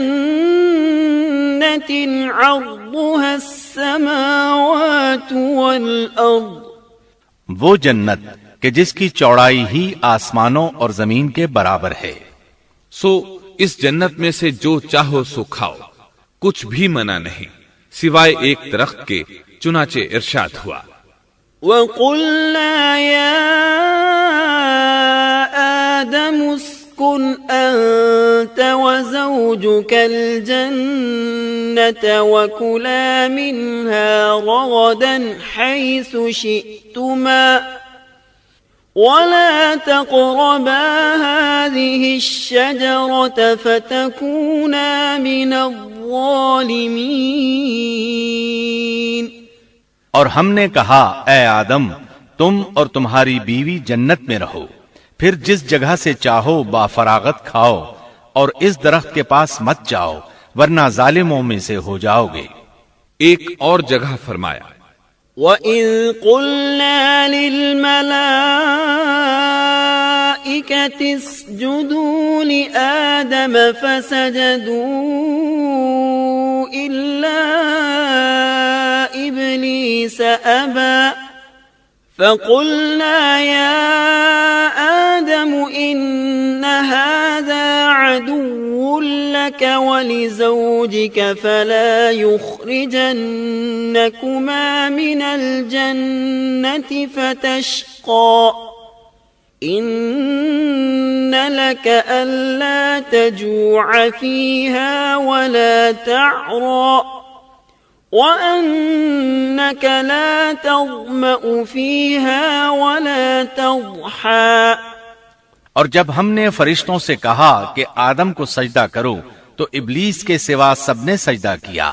ابلیس نے انکار کیا تو ہم نے کہا اے آدم یہ تیرا اور تیری بیوی کا دشمن ہے، خیال رکھنا ایسا نہ ہو کہ وہ تم دونوں کو جنت سے نکلوا دے اور تو مصیبت میں پڑ جائے. یہاں تو تجھے آرام ہے، نہ تو بھوکا ہے اور نہ ننگا، اور نہ تو یہاں پیاسا ہوتا ہے، نہ دھوپ سے تکلیف اٹھاتا ہے. گویا اللہ نے سیدنا آدم علیہ السلام کو وسوسے سے پہلے ہی خبردار کر دیا تھا.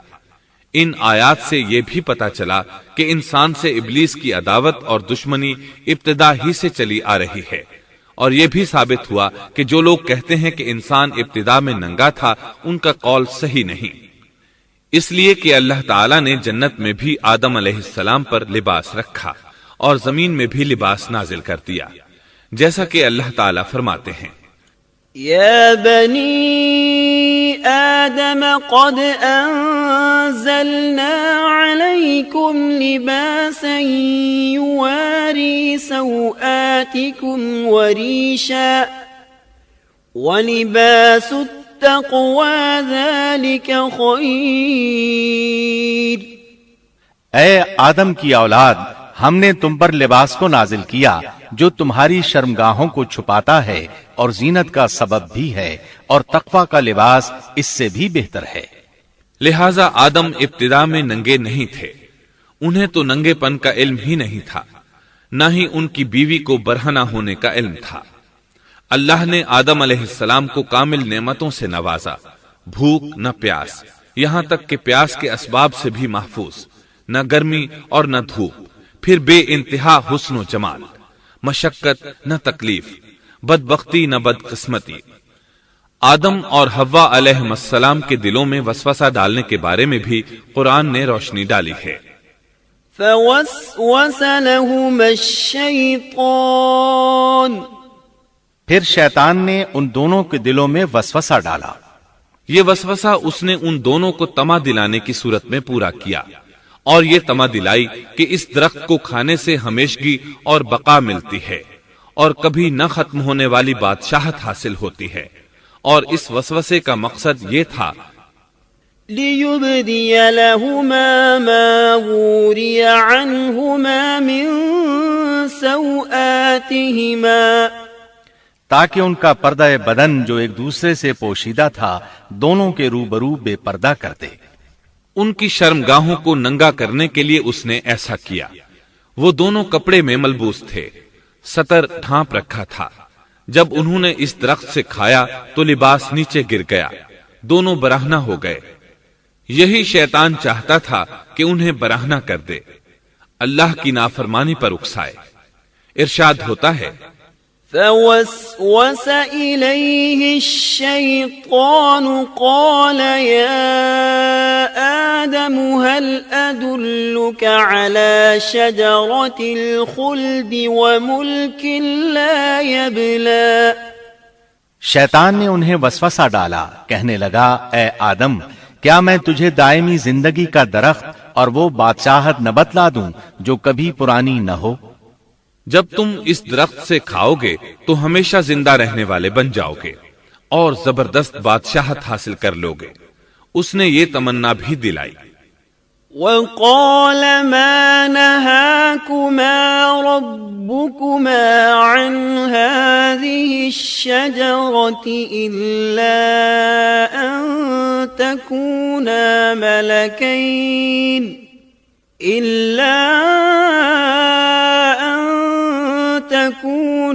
ملكين أو تكونا من الخالدين.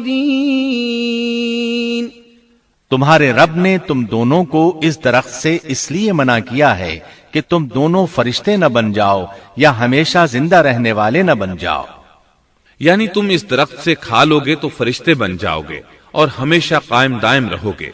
پھر وہ وسوسہ ڈالتے ہوئے جھوٹی قسمیں کھانے لگا، جیسا کہ ارشاد ہوتا ہے، وَقَاسَمَهُمَا إِنِّي لَكُمَا لَمِنَ النَّاصِحِينَ، اور ان دونوں کے روبرو قسمیں کھانے لگا کہ یقین آ جائے میں آپ کا خیر خواہ ہوں۔ اللہ کی قسم کھانے لگا، اور اس وقت سے جھوٹی قسموں کی ابتدا ہوئی۔ اس نے ان دونوں کو فریب دے کر بہکا لیا، جیسا کہ فرمایا فَدَلَّاهُمَا بِغُرُورٍ، یعنی دھوکے سے انہیں پھسلایا، حالانکہ انہیں کسی چیز کی کمی نہیں تھی۔ بھلا وہاں کیا محتاجی ہو سکتی تھی؟ جنت میں سکون سے زندگی بسر کر رہے تھے، جنت سے بڑھ کر کیا چاہیے؟ ہمیشہ کے لیے جنت مل چکی تھی۔ اللہ تعالیٰ فرماتے ہیں، فَلَمَّا ذَاقَا الشَّجَرَةَ بَدَتْ لَهُمَا سَوْآتُهُمَا وَطَفِقَا يَخْصِفَانِ عَلَيْهِمَا مِنْ وَرَقِ الْجَنَّةِ، ان دونوں نے جب درخت کو چکھا، دونوں کا پردہ بدن ایک دوسرے کے روبرو کھل گیا، دونوں اپنے بدنوں پر درختوں کے پتے جوڑ جوڑ کر رکھنے لگے۔ کپڑے اترنے پر دونوں کو حیا آئی، اس لیے کہ انسان کی فطرت میں برہنہ ہونے کی ناپسندیدگی شامل ہے۔ برہنہ ہو گئے تو کوئی لباس نہیں تھا، اس لیے درختوں کے پتے جوڑ کر جسم ڈھانپنے لگے۔ حدیث میں آیا ہے، آدم بھاگنے لگے تو اللہ نے پکارا، آدم مجھ سے بھاگتے ہو؟ آدم بولے، اللہ میں شرم کی بنا پر بھاگ رہا ہوں، اور اس وجہ سے کہ تیرے سامنے برہنہ کیسے رہوں، پھر یہ کہ نافرمانی کا ارتکاب بھی کر چکا ہوں۔ یہاں ایک سوال پیدا ہوتا ہے، دونوں میں سے پہلے کھانے والا کون تھا؟ اس بارے میں راجح قول یہ ہے کہ وہ حوا علیہ السلام تھی۔ انہی نے آدم علیہ السلام کو طمع دلاتے ہوئے اس غلطی پر آمادہ کیا تھا، جیسا کہ بخاری شریف میں نبی اکرم صلی اللہ علیہ وسلم نے فرمایا، لولا حواء لم تخن انثى زوجها، اگر حوا نہ ہوتی تو کوئی عورت اپنے خاوند سے خیانت نہ کرتی۔ حوا علیہ السلام نے انہیں غلطی میں مبتلا کیا تھا۔ اگر حوا علیہ السلام نہ ہوتی تو آدم بھی خیانت میں مبتلا نہ ہوتے اور نہ معصیت میں مبتلا ہوتے۔ تب اللہ نے انہیں پکارا، وَنَادَاهُمَا رَبُّهُمَا أَلَمْ أَنْهَكُمَا أَنْ تِلْكُمَا الشَّجَرَةِ وَأَقُلْ لَكُمَا إِنَّ الشَّيْطَانَ لَكُمَا عَدُوٌّ مُبِينٌ، کیا میں نے تم دونوں کو اس درخت سے نہیں روکا تھا، اور کیا یہ نہیں کہا تھا کہ شیطان تمہارا کھلا دشمن ہے؟ اب توجہ طلب بات یہ ہے کہ اس موقع پر دونوں نے کیا طرز عمل اختیار کیا؟ کیا وہ دونوں اپنی معصیت پر بضد رہے اور تکبر کرنے لگے، جیسا کہ ابلیس نے سجدہ کرنے سے انکار کیا تھا اور پھر لگا تھا اپنی معصیت پر اصرار کرنے، یا ان دونوں نے توبہ کر لی؟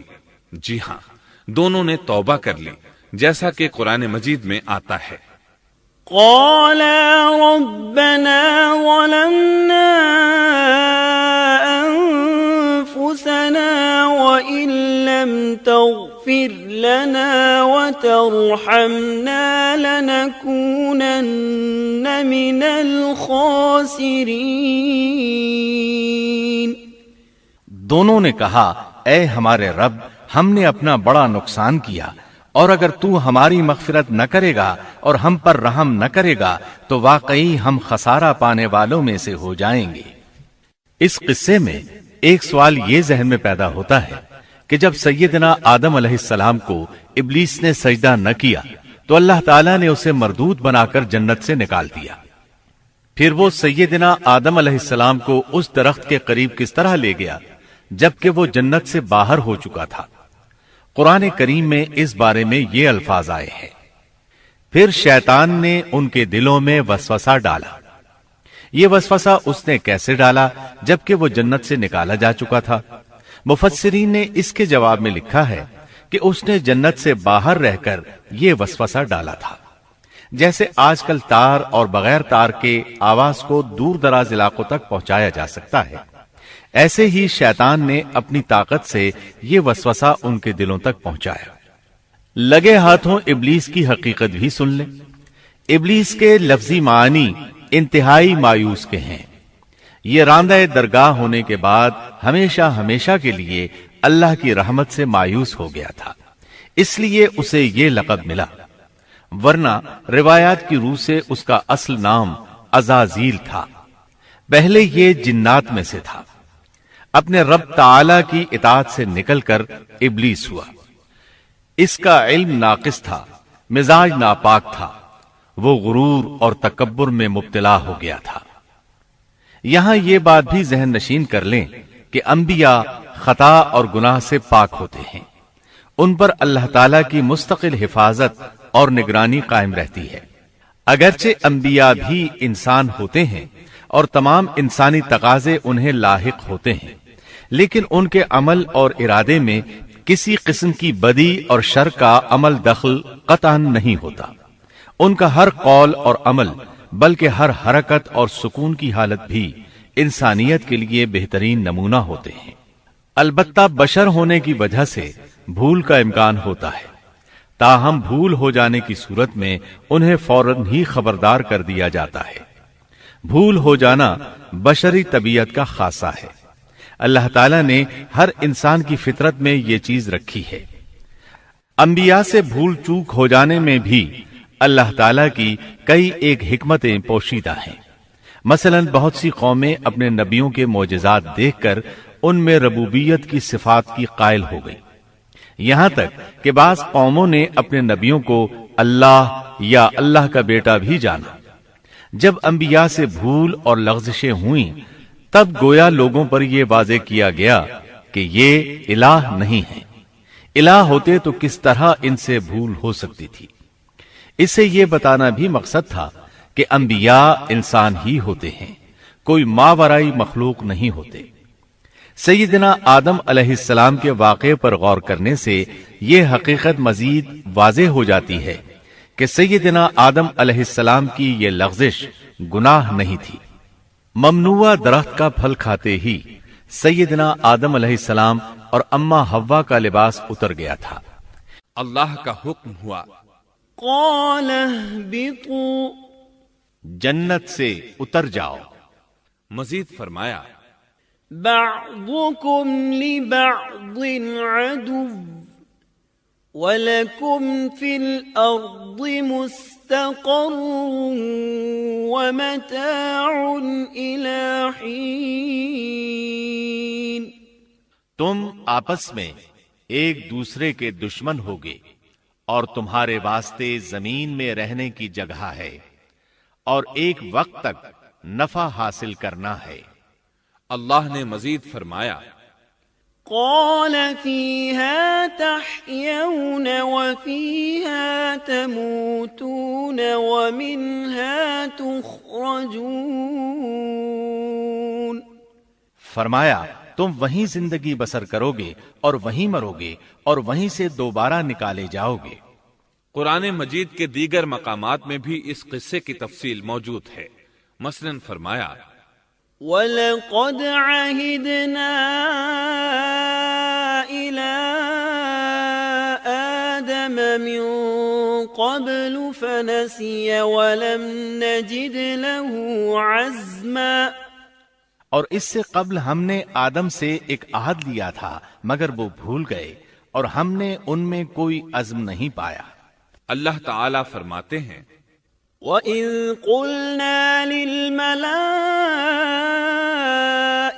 اسْجُدُوا لِآدَمَ فَسَجَدُوا إِلَّا إِبْلِيسَ أَبَى فَقُلْنَا يَا آدَمُ إِنَّ هَذَا عَدُوٌّ لك ولزوجك فلا يخرجنكما من الجنة فتشقى إن لك ألا تجوع فيها ولا تعرى وأنك لا تظمأ فيها ولا تضحى فوسوس إليه الشيطان قال يا آدم هل أدلك على شجرة الخلد وملك لا يبلى اور جب ہم نے فرشتوں سے کہا آدم کو سجدہ کرو تو ابلیس کے سوا سب نے سجدہ کیا، اس نے صاف انکار کر دیا تو ہم نے کہا اے آدم یہ تیرا اور تیری بیوی کا دشمن ہے، خیال رکھنا ایسا نہ ہو وہ تم دونوں کو جنت سے نکلوا دے اور تو مصیبت میں پڑ جائے۔ یہاں تو تجھے یہ آرام ہے کہ نہ تو بھوکا ہوتا ہے اور نہ ننگا، اور نہ تو یہاں پیاسا ہوتا ہے اور نہ دھوپ سے تکلیف اٹھاتا ہے۔ لیکن شیطان نے اسے وسوسے میں ڈال دیا، کہنے لگا میں آپ کو دائمی زندگی کے درخت اور وہ بادشاہت بتلاؤں جو کبھی پرانی نہ ہو۔ فأكلا منها فبدت لهما سوآتهما وطفقا يخصفان عليهما من ورق الجنة وعصى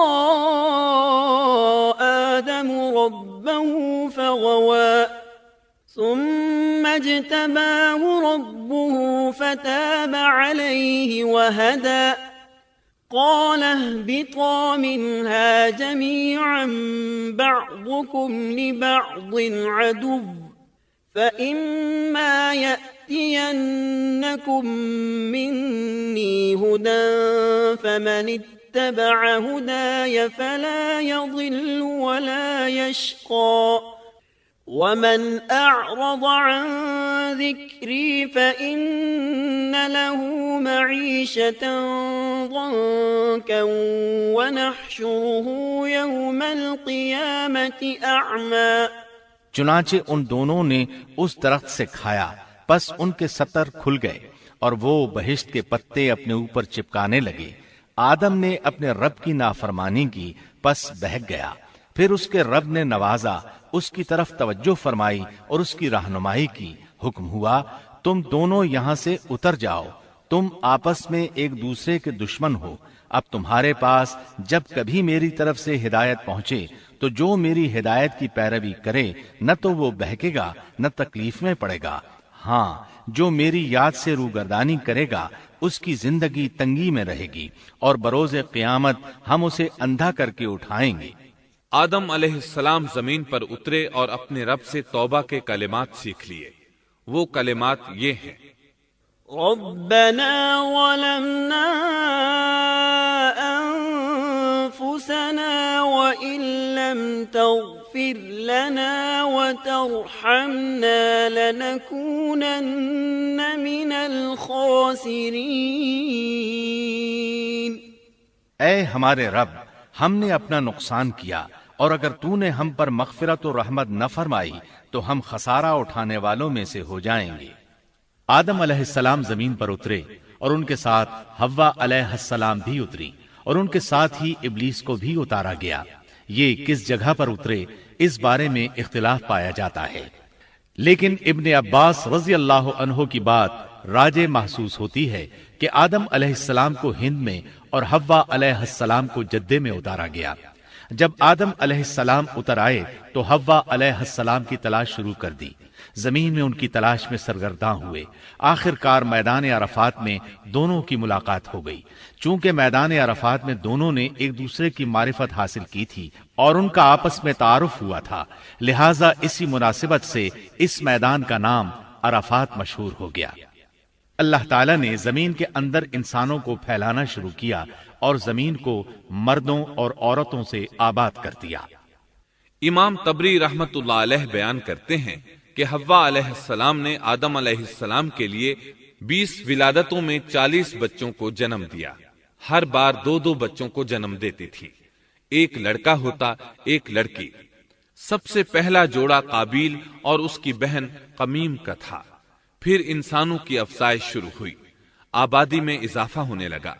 اللہ نے آدم علیہ السلام ہی کو ان کا نبی متعین کر دیا، وہ انہیں دین سکھاتے رہے۔ اس وقت تمام لوگ موحد تھے، خالص توحید کو اپنانے والے تھے، یعنی کان الناس امۃ واحدہ، تمام لوگ ایک ہی امت کے تھے، ان میں شرک کا شائبہ بھی نہ تھا۔ ابن جریر اور ابن کثیر رحمہم اللہ نے ابو موسیٰ اشعری رضی اللہ عنہ کی روایت بیان کی ہے، اللہ نے جب آدم علیہ السلام کو جنت سے زمین پر اتارا تو انہیں ہر چیز کی کاریگری اور صنعت کا علم تھا۔ جب وہ اترے تو عالم بھی تھے، لباس میں ملبوس بھی تھے، کام کاج کے تمام طریقوں سے باخبر بھی تھے، لوہے، آگ، لکڑی اور کپڑے کے استعمال سے بھی بخوبی واقف تھے۔ ہمارے برعکس وہ ان کاموں کو اپنی ابتدا ہی سے جان چکے تھے، کیونکہ ہم سب لوگوں کا حال یہ ہے کہ جب تک سکھایا نہ جائے ہمیں کچھ نہیں آتا۔ آج کے دور میں بعض افریقی قبائل کے افراد وحشیانہ اور غیر مہذب زندگی گزارتے ہیں۔ علماء کا کہنا ہے کہ یہ لوگ زمین پر رہنے والوں میں سے گمراہ ترین انسان ہیں۔ انہوں نے بہترین زندگی ضائع کر دی اور گھٹیا زندگی کو پسند کیا۔ تہذیب و تمدن کا آغاز چونکہ ابتدائے آفرینش سے ہے، اس لیے ہر انسان کی فطرت میں تہذیب کی سوجھ بوجھ موجود ہے۔ بہرحال آدم علیہ السلام کے بعد انسانی مخلوق کی تعداد روز بروز بڑھتی چلی گئی اور انسانی کمزوریوں کی بنا پر گناہ شروع ہو گئے۔ زمین پر سب سے پہلے ہونے والی معصیت قابیل کے ہاتھوں اپنے بھائی حابیل کے قتل کی صورت میں سامنے آئی۔ اللہ تعالیٰ نے قرآن مجید میں قابیل اور اس کے بھائی حابیل کا قصہ بیان کیا ہے۔ قابیل قرخت اور درشت طبیعت کا مالک تھا، جبکہ اس کا بھائی حابیل رحم دل اور نرم طبیعت تھا۔ قابیل کھیتی باڑی کرتا تھا اور حابیل مویشی چراتا تھا۔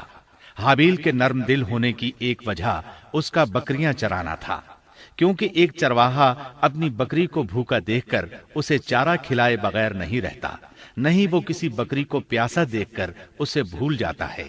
اپنے جانور پر اس کی طاقت سے زیادہ بوجھ بھی نہیں لادتا۔ بنی نوع انسان کی تعداد میں اضافے کے لیے اس وقت ایسا قانون تھا جو اب حرام ہے، اور وہ ہے بہن کے ساتھ نکاح۔ چونکہ اس وقت کے سب لوگ آدم علیہ السلام کی حقیقی اولاد تھے اور آپس میں بہن بھائی تھے، اس لیے اس وقت کی شریعت کی روح سے قابیل اپنے ساتھ جڑواں پیدا ہونے والی بہن کے سوا کسی دوسری بہن سے شادی کر سکتا تھا، اور اسی طرح حابیل اپنے ساتھ جڑواں پیدا ہونے والی بہن کے علاوہ کسی دوسری بہن سے شادی کر سکتا تھا۔ اس کی صورت یہ تھی کہ قابیل کی شادی حابیل کی بہن سے ہو اور حابیل کی شادی قابیل کی بہن سے ہو، لیکن ہوا یہ کہ حابیل کی بہن خوبصورتی میں قابیل کی بہن سے کم تھی، اس لیے قابیل نے حابیل کی بہن سے شادی کرنے سے انکار کر دیا اور اپنی جڑواں بہن سے شادی کی خواہش ظاہر کی، لیکن ایسا کرنا آدم علیہ السلام کی شریعت میں حرام تھا۔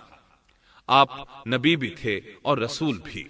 رسول اور نبی میں فرق یہ ہے کہ رسول پر شریعت اور احکام نازل ہوتے ہیں، لیکن نبی پر شریعت نازل نہیں ہوتی، البتہ اس کی طرف وحی نازل ہوتی ہے اور معجزات عطا کیے جاتے ہیں، جبکہ شریعت صرف رسولوں ہی پر نازل کی جاتی ہے۔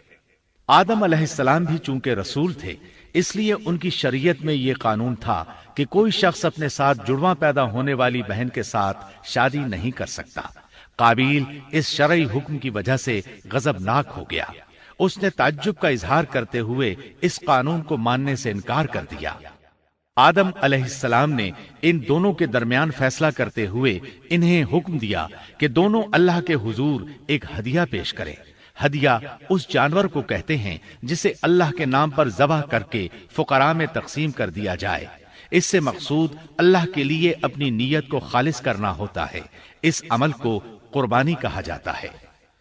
آدم علیہ السلام کے زمانے میں قربانی کا جو قانون تھا اس کے قبول ہونے کی نشانی طے تھی، اور وہ یہ کہ آسمان سے ایک آگ نمودار ہوتی اور اس قربانی کو جلا دیتی۔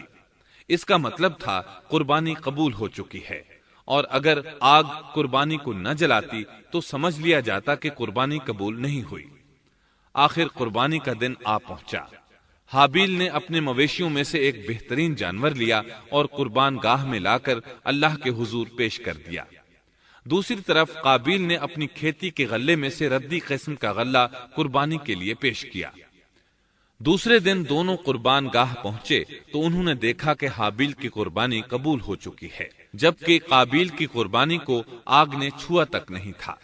یہ دیکھ کر قابیل حابیل پر غضبناک ہوا۔ شیطان نے بھی اسے وسوسے میں مبتلا کیا کہ اپنے بھائی کو قتل کر دے۔ اس نے اپنے بھائی حابیل کو جان سے مار ڈالنے کا پختہ ارادہ کر لیا۔ اس وقت تک روئے زمین پر کوئی انسان قتل نہیں ہوا تھا۔ انسانی تاریخ میں یہ پہلا قتل ہے جس کا ارتکاب قابیل نے کیا۔ وہ اپنے بھائی حابیل کے پاس گیا اور اس سے بولا، میں تجھے قتل کر دوں گا۔ جواب میں حابیل نے کہا، اگر تو مجھے قتل کرنے کی کوشش کرے گا تو میں اپنے دفاع میں ہاتھ نہیں اٹھاؤں گا، اس لیے کہ میں چاہتا ہوں تو اپنے دیگر گناہوں کے ساتھ میرے قتل کا گناہ بھی اٹھا لے، تیرے گناہ زیادہ ہو جائیں۔ چنانچہ ایک تاریک رات میں حابیل سویا ہوا تھا کہ قابیل ایک بڑا سا پتھر اٹھا کر اس کے پاس آیا۔ اس نے وہ پتھر اپنے بھائی کے سر پر دے مارا۔ اس طرح اس نے حابیل کو قتل کر دیا۔ روئے زمین پر قتل کی ابتدا کر دی، زمین کو پہلے خون سے رنگ دیا۔ تاریخ انسانی میں یہ سب سے پہلا جرم تھا جو قابیل کے ہاتھوں ہوا۔ قتل تو وہ کر بیٹھا، اب حیران اور پریشان ہوا کہ اس کی لاش کا کیا کرے۔ اس وقت تک نسل انسانی موت سے بھی دوچار نہیں ہوئی تھی۔ آدم علیہ السلام کی اولاد میں سے اس وقت تک کوئی فوت نہیں ہوا تھا، اس لیے قابیل کو معلوم نہیں تھا کہ مردے کے ساتھ کیا کیا جائے۔ اسی کشمکش کے عالم میں اس نے بھائی کی لاش کو کمر پر اٹھا لیا اور چل پڑا۔ چلا جا رہا تھا کہ اللہ نے 2 کوے بھیجے۔ دونوں کوے آپس میں لڑ پڑے، ایک نے دوسرے کو ہلاک کر دیا۔ اب زندہ کوا مٹی کھودنے لگا۔ اس طرح اس نے ایک گڑھا تیار کر لیا، مردہ کوے کو اس میں رکھا اور اوپر مٹی ڈال دی۔ اس طرح قابیل کو دفن کا طریقہ معلوم ہوا۔ اس نے بھی گڑھا کھودا اور حابیل کی لاش کو اس میں دبا دیا۔ وہ اپنے کیے پر نادم ضرور تھا، لیکن اس نے اللہ سے معافی نہ مانگی، جبکہ انسان کے لیے ضروری ہے کہ اس سے کوئی گناہ ہو جائے تو اللہ سے معافی مانگے۔ قابیل اور حابیل کے درمیان جو مکالمہ ہوا، اللہ تعالیٰ نے اس کا ذکر سورہ مائدہ آیت 27 تا 29 میں کیا ہے۔ اللہ فرماتے ہیں، وَاتْلُ عَلَيْهِمْ نَبَأَ ابْنَيْ آدَمَ بِالْحَقِّ إِذْ قَرَّبَا قُرْبَانًا فَتُقُبِّلَ مِنْ أَحَدِهِمَا وَلَمْ يُتَقَبَّلْ مِنَ الْآخَرِ قَالَ لَأَقْتُلَنَّكَ قال إنما يتقبل الله من المتقين لئن بسطت إلي يدك لتقتلني ما أنا بباسط يدي إليك لأقتلك إني أخاف الله رب العالمين إني أريد أن تبوء بإثمي وإثمك فتكون من أصحاب النار وذلك جزاء الظالمين۔ آدم علیہ السلام کے دونوں بیٹوں کا کھرا کھرا حال بھی انہیں سنا دو۔ ان دونوں نے ایک نذرانہ پیش کیا، ان میں سے ایک کی نذر تو قبول ہو گئی اور دوسرے کی قبول نہ ہوئی تو وہ کہنے لگا، میں تجھے مار ہی ڈالوں گا۔ اس نے کہا، اللہ تقوی والوں ہی کا عمل قبول کرتا ہے۔ گو تو میرے قتل کے لیے دسترازی کرے، لیکن میں تیرے قتل کے لیے ہرگز اپنا ہاتھ نہیں بڑھاؤں گا۔ میں تو اللہ تعالی پروردگار عالم سے خوف کھاتا ہوں۔ میں تو چاہتا ہوں کہ تو میرا گناہ اور اپنا گناہ اپنے سر پر رکھ لے اور دوزخیوں میں شامل ہو جائے۔ ظالموں کا یہی بدلہ ہے۔ اس کا مطلب یہ تھا کہ تیرے اور گناہوں کے ساتھ میرے قتل کا گناہ بھی تیرے ذمہ لگے اور تو ظالموں میں سے ہو جائے۔ حابیل کے قتل کے بعد قابیل پر جو گزری اس کا ذکر اللہ نے سورہ مائدہ آیت 30 اور 31 میں کیا ہے۔ فطوعت له نفسه قتل أخيه فقتله فأصبح من الخاسرين فبعث الله غرابا يبحث في الأرض ليريه كيف يواري سوءة أخيه قال يا ويلتى أعجزت أن أكون مثل هذا الغراب فأواري سوءة أخي فأصبح من النادمين. پس اسے اس کے نفس نے اپنے بھائی کے قتل پر آمادہ کر دیا اور اس نے اسے قتل کر ڈالا. اس سے وہ نقصان والوں میں سے ہو گیا. پھر اللہ تعالیٰ نے ایک کوے کو بھیجا جو زمین کھود رہا تھا تاکہ اسے دکھائے کہ وہ کس طرح اپنے بھائی کی ناش کو چھپا سکتا ہے. وہ کہنے لگا ہائے افسوس، کیا میں ایسا کرنے سے بھی گیا گزرا ہو گیا کہ اس کوے کی طرح اپنے بھائی کی لاش کو دفنا دیتا. پھر تو بڑا ہی پشیمان اور شرمندہ ہوا. امام احمد، ترمذی اور ابو داود نے سیدنا سعد بن ابی وقاص رضی اللہ عنہ سے روایت کی ہے کہ انہوں نے سیدنا عثمان رضی اللہ عنہ کی شہادت کے فتنے کے وقت فرمایا، میں گواہی دیتا ہوں کہ رسول اکرم صلی اللہ علیہ وسلم نے فرمایا تھا، ایک بہت بڑا فتنہ رونما ہوگا، اس میں بیٹھنے والا کھڑے ہونے والے سے بہتر ہوگا اور کھڑا ہونے والا چلنے والے سے بہتر ہوگا اور چلنے والا دوڑنے والے سے بہتر ہوگا. کسی نے کہا اگر کوئی میرے گھر میں داخل ہو کر میری طرف ہاتھ بڑھائے تاکہ وہ مجھے قتل کر دے تو آپ صلی اللہ علیہ وسلم نے فرمایا تو آدم علیہ السلام کے بیٹے کی طرح قتل ہو جا. یعنی اس فتنے میں قتل ہو جانا، حابیل کی سنت پر عمل کرتے ہوئے خود ہاتھ نہ اٹھانا، قاتل کہلانے کی بجائے مقتول ہونے کو پسند کرنا.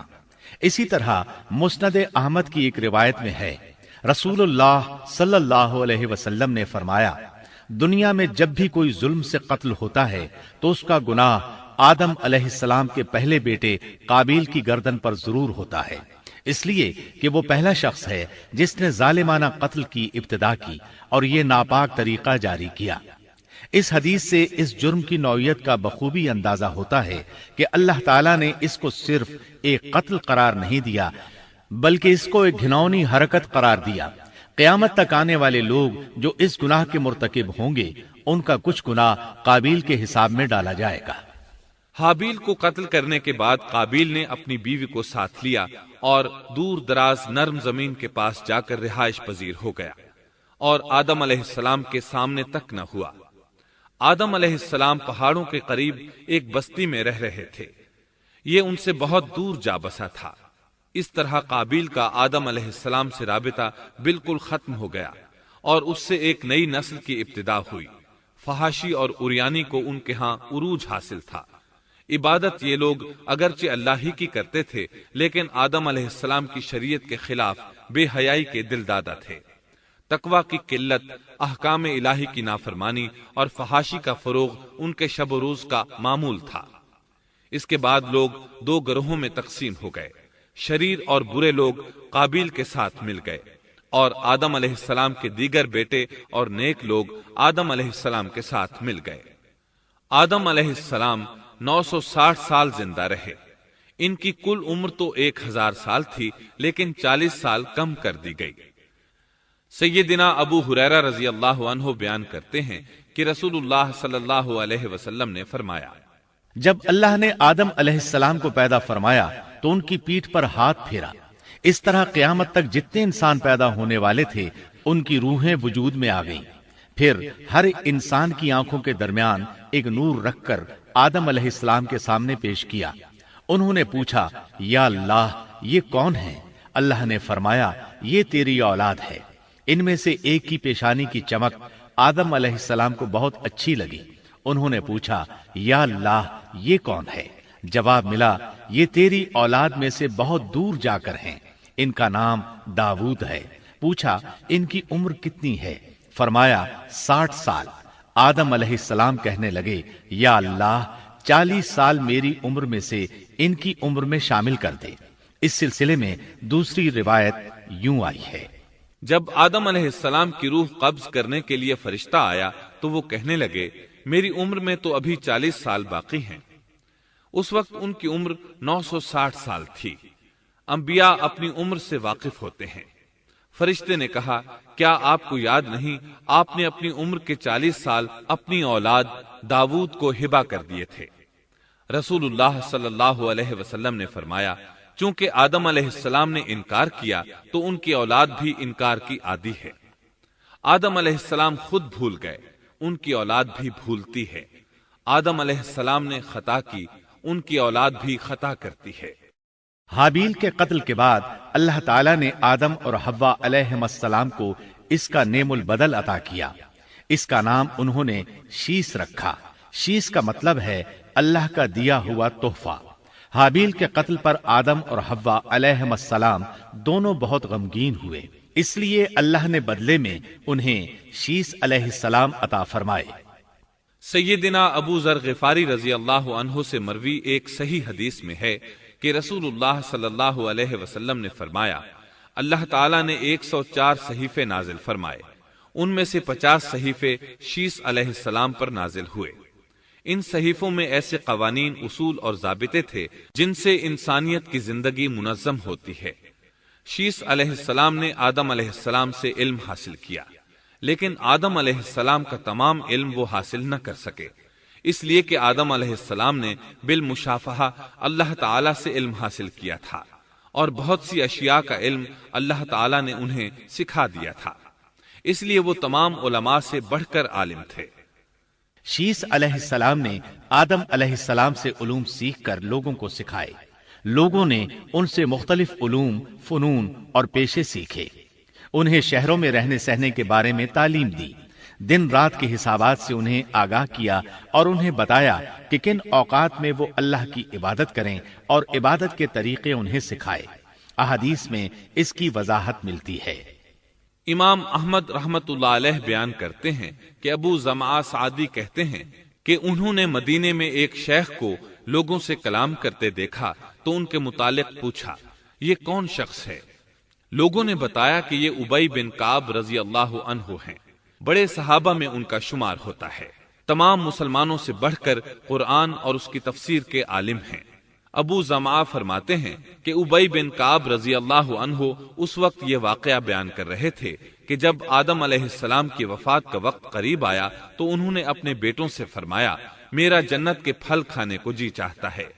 جنت کے پھل دنیاوی پھلوں جیسے ہی ہوتے ہیں، سیب، انار، انگور، یہ سب جنت میں موجود تھے۔ جنت کے اور دنیا کے پھلوں میں فرق یہ ہے کہ دنیاوی پھل بدبودار ہو جاتے ہیں، جبکہ جنتی پھل کبھی بدبودار نہیں ہوتے۔ اسی طرح دنیاوی پھلوں کا ذائقہ عارضی ہوتا ہے، جبکہ جنتی پھلوں کا ذائقہ ہمیشہ برقرار رہتا ہے۔ اس لیے آدم علیہ السلام نے چاہا کہ وہ جنت کے پھل کھائیں، چنانچہ ان کے بیٹے تلاش میں نکل گئے۔ انہوں نے اپنے ساتھ کلہاڑے، کدالیں اور ٹوکریاں لے لی۔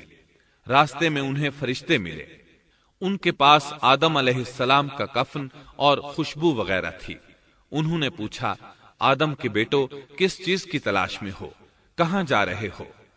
انہوں نے جواب میں کہا، ہمارے والد مریض ہیں، انہیں جنت کے پھلوں کی خواہش ہے۔ فرشتے ان کے سامنے انسانی شکل میں آئے تھے، ان کی بات سن کر بولے، واپس جاؤ، تمہارے والد فوت ہونے کے قریب ہیں، اب ان میں اتنی طاقت نہیں رہی کہ پھل کھا سکیں۔ جب فرشتے آدم علیہ السلام کی روح قبض کرنے کے لیے آئے تو حوا علیہ السلام نے انہیں پہچان لیا۔ وہ بلند آواز سے آدم علیہ السلام کو پکارنے لگی، ان کے ساتھ چمٹ گئیں۔ آدم علیہ السلام بولے، مجھ سے الگ ہو جاؤ، پہلے بھی مجھے تمہاری وجہ سے مصیبت پہنچی تھی، میرے اور میرے رب کے فرشتوں کے درمیان سے ہٹ جاؤ۔ پھر فرشتوں نے آدم علیہ السلام کی روح قبض کی، انہیں غسل دیا، کفن پہنایا، خوشبو لگائی، آپ کی قبر کھودی، پھر انہوں نے آدم علیہ السلام کی نماز جنازہ ادا کی۔ اس کے بعد انہیں قبر میں اتارا، پھر اوپر مٹی ڈال دی اور بولے، آدم کے بیٹو، تمہارے لیے یہی طریقہ ہے۔ اس وقت تک لوگ کفن دفن کے احکامات سے واقف نہیں تھے، انہیں علم نہ تھا کہ قابیل نے اپنے بھائی کو کیسے دفن کیا تھا، اس لیے فرشتوں کو بھیجا گیا تاکہ تدفین کا طریقہ بتا دیں۔ تو اس طرح انسان کو دفن کرنے کا طریقہ معلوم ہوا جو فرشتے لے کر آئے تھے۔ آدم علیہ السلام نے اپنی 960 سال کی مکمل زندگی میں سوائے اس درخت کا پھل کھانے کے اور کوئی خطا نہیں کی۔ آپ کی وفات کے 1 سال بعد حوا علیہ السلام بھی وفات پا گئیں۔ یہ تھا ہمارے باپ سیدنا آدم علیہ السلام کا اسوہ اور سیرت طیبہ کا حال۔